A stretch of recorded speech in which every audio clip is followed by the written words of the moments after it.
Olá, bem-vindos a mais um vídeo da disciplina de Paradigmas de Programação. E hoje a gente vai falar um pouco da evolução, né, e uma breve visão dos paradigmas de linguagem de programação. Então, nos primórdios, né, do computador, já foi uma grande evolução no momento que eles pensaram, poxa, tanto os programas, né, quanto os dados poderiam estar na mesma memória. Então, no momento que eles entenderam que os programas poderiam ser escritos da mesma forma que qualquer outro dado, isso possibilitou os computadores que temos hoje em dia, que são customizados e adaptados às nossas necessidades. Porque as primeiras máquinas eram como se fossem calculadoras, elas eram desenvolvidas para fazer uma atividade bem específica. E a adaptação dela envolveria alteração da máquina, que eu teria que mexer no hardware mesmo, né? Então hoje a gente insere um novo programa e temos ali um computador totalmente diferente, executando operações bem diferentes. Então, essas primeiras linguagens, elas seguiam as, as operações que tinham disponíveis no processador. O máximo que tinha era uma linguagem assembly, né, usando mnemônicos, que facilitava escrevermos os códigos e conceitos como rótulos, que podia demarcar algum ponto do programa, que facilitava a gente poder fazer os saltos condicionais e incondicionais para um determinado ponto do programa. E ao invés de a gente estar escrevendo aqui 1001100, a gente vai lá, utiliza um mnemônico e aí fica muito mais fácil para a gente associar. Então, um processador simples, você lê a documentação dele, com algumas dezenas de instruções, você desenvolve qualquer programa. Atualmente, os processadores estão cada vez mais complexos. Esse aqui é o processador dos primeiros computadores eletrônicos, né? E aqui você encontra o simulador desse IAS. Porém, né, escrever programas desta maneira, né, era bem difícil, né, bem árduo, principalmente na medida que os sistemas começaram a crescer. Então, as primeiras linguagens de programação, né, ainda eram um pouco presas a essa abordagem das linguagens de assembly, utilizando às vezes goTos, esses saltos condicionais e incondicionais ainda. Então você tinha aí as primeiras linguagens, né, as quatro principais aqui destacar, Fortran e Lisp, que são consideradas as duas primeiras linguagens desenvolvidas. Fortran e logo em seguida Lisp. Então a gente surgiu uma linguagem imperativa e uma linguagem funcional logo nos primeiros anos aí das linguagens de alto nível. A linguagem ALGOL, que ela influenciou aí as diversas das linguagens, C, né, e aí todas que o C influenciou, e COBOL. Então, durante muito tempo a gente tinha essas quatro linguagens. Fortran vem de Formula Translation, né, sistema de tradução de formas. Então já era um grande salto, ao invés de ficar escrevendo várias operações, armazenando números em registradores e depois operando sobre aqueles números, você poderia escrever uma fórmula matemática como a gente escreve hoje em dia as expressões, né? Então aqui que surgiu as expressões. Então a linguagem ela continua, né, em evolução. Ela ainda é utilizada na academia, matemáticos, físicos, engenheiros, né? E ela é bastante eficiente, né? Então, aquela biblioteca, por exemplo, NumPy, eu já li que tem código ali por baixo, muito código em C e código em Fortran. Lisp foi desenvolvida em 1958, né, por John McCarthy. Então, ela é considerada a segunda linguagem de alto nível, né, logo depois de Fortran. Era uma linguagem funcional de muito mais alto nível, né, do que o próprio Fortran. Então aqui você já tinha o conceito de listas, você tinha garbage collector. E ela influenciou, né, diretamente outras linguagens como Scheme, Racket e hoje em dia o Clojure, né? Então o Clojure é uma linguagem do dialeto do Lisp que compila para bytecode do Java, né? Então você pode executar numa máquina virtual do Java. É a linguagem utilizada, por exemplo, pela Nubank, né? Então o ALGOL foi desenvolvido por um comitê, né, diferentemente das outras duas linguagens que foram desenvolvidas a partir de um pesquisador. Essa aqui surgiu a partir de um comitê. Então eles queriam criar a linguagem universal, né. Aparentemente ela falhou, né, porque ela não se tornou tão popular, mas ela foi a base, né, de outras linguagens como a própria linguagem C. Aqui temos um código escrito em ALGOL, né, então a gente já vê estruturas, né, como o for. O Pascal, né, faz lembrar bastante o estilo do Pascal, esse until, do, né, begin, end. Então é bem parecido, por exemplo, faz bastante lembrar o Pascal. E o COBOL, né, o COBOL era o que hoje em dia é o Java, né? Então o COBOL era a linguagem utilizada aí pelo mercado, né? Então até hoje, né, algumas empresas, bancos ainda utilizam COBOL, né?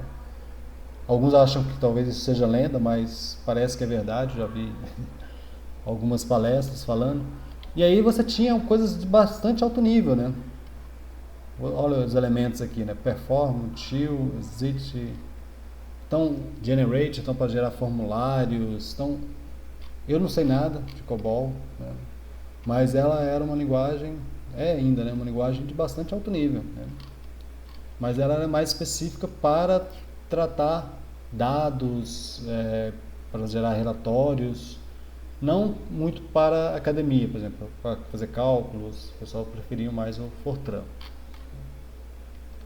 E aí, a partir dessas linguagens, surgiram diversas outras aí, né? Então, a gente pode pular aqui, talvez, para o timeline, né? Esse timeline aqui é interessante, né? Então, a gente tem aqui o Fortran, ALGOL, né? ALGOL influenciou que Simula, C, Pascal, né?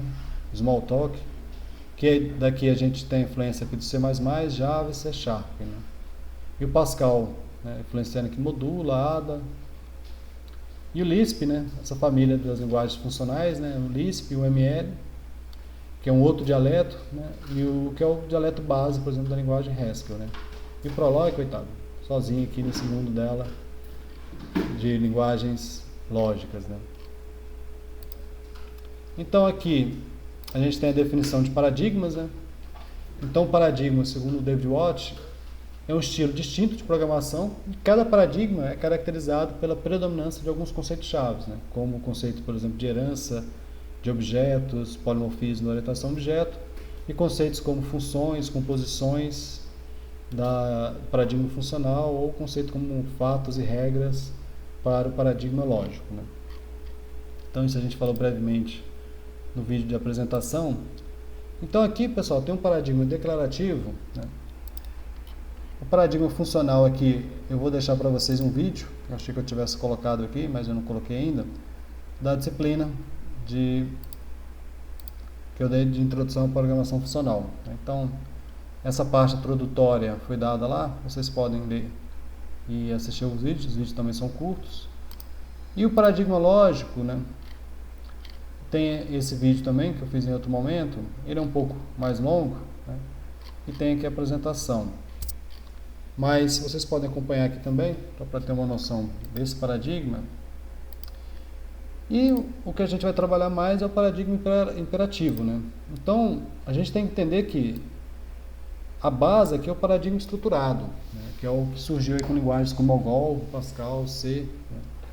E esse paradigma estruturado surgiu devido à crise de software, quando eles começaram a repensar a forma de escrever programas.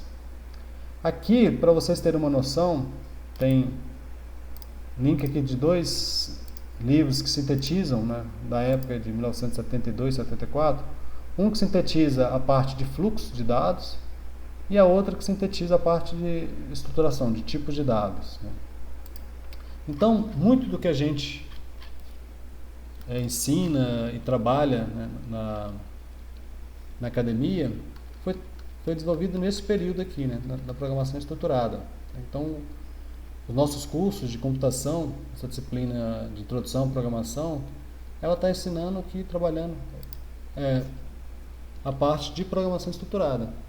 Até que a gente, no início, os cursos utilizavam, por exemplo, muito Pascal, né, e era até um livro famoso, que era o Pascal Estruturado, né, que trabalhava com esses conceitos. Então, conceitos como seleção, composição, seleção, interação, de sequência foram definidos aqui, né? Então, aqui, ó, ele foi trazendo esses elementos, né? Por exemplo, a sequência, a seleção, né? E a iteração, né? São os conceitos que a gente trabalha aí na programação estruturada. E os conceitos com tipo de dados foram definidos aqui está sintetizado aqui através desse outro livro aqui. Então, estou chamando a atenção para deixar bem claro, né, a importância da programação estruturada. Então, às vezes as pessoas veem a orientação a objeto, criticam a programação estruturada sem saber a origem da programação estruturada.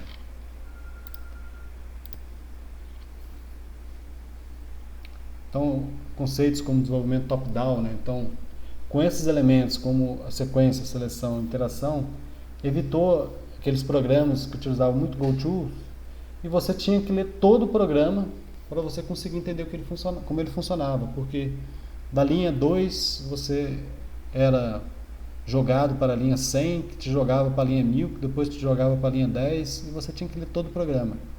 Com a programação estruturada você começou a pensar em programas fluxo de dados apenas fluxo processos, né, apenas através de sequência, seleção e interação, e com a modularização você podia isolar parte do teu programa e você podia entender essas partes isoladas.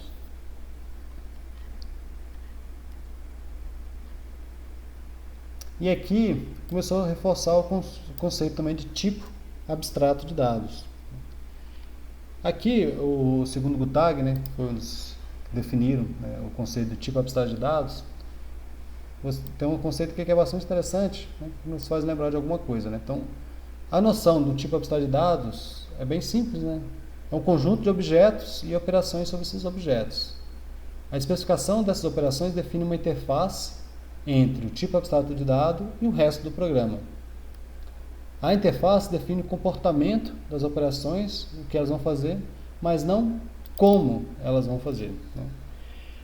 Então, quando você tem lá definido, né, o clássico, né, o tipo de dados, pilha, né, você define lá as operações empilhar e desempilhar, verificar, por exemplo, o topo, mas você não define, não está na interface descrito como que está sendo implementado, que estrutura de dados que está sendo utilizado por debaixo dessas interfaces.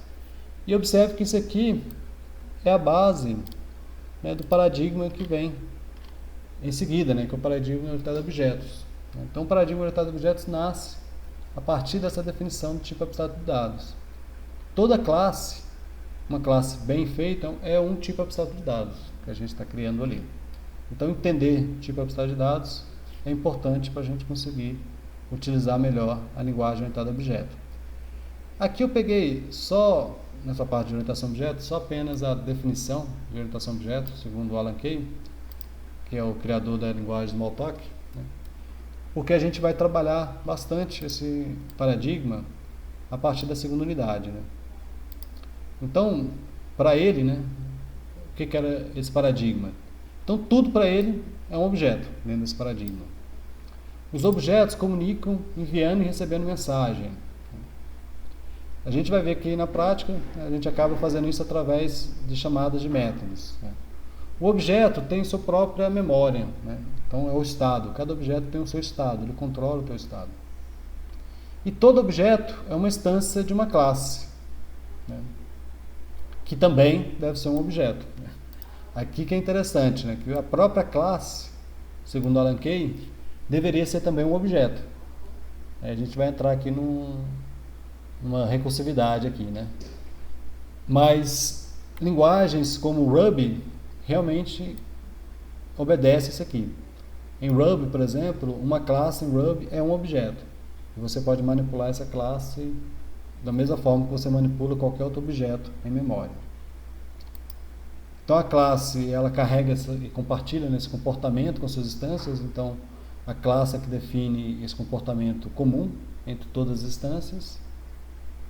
E um programa, né, começa a partir de você inicializando o primeiro objeto, né, e o restante é a comunicação entre eles e tratando essas mensagens. Mas, para a gente entender melhor esse paradigma, a gente vai ter mais de uma unidade, né? A gente vai ter a segunda unidade para trabalhar e a terceira unidade mais na parte prática. Então, aqui a gente finaliza essa breve visão dos paradigmas. E aí, para completar, vocês assistam os vídeos aqui sobre o paradigma funcional, né, para abrir um pouco o olhar de vocês, né, para outros paradigmas, e também o paradigma lógico. E aqui tem uns exercícios interessantes no Game of Thrones para vocês praticarem aqui com o paradigma lógico. Então, até o próximo encontro aí.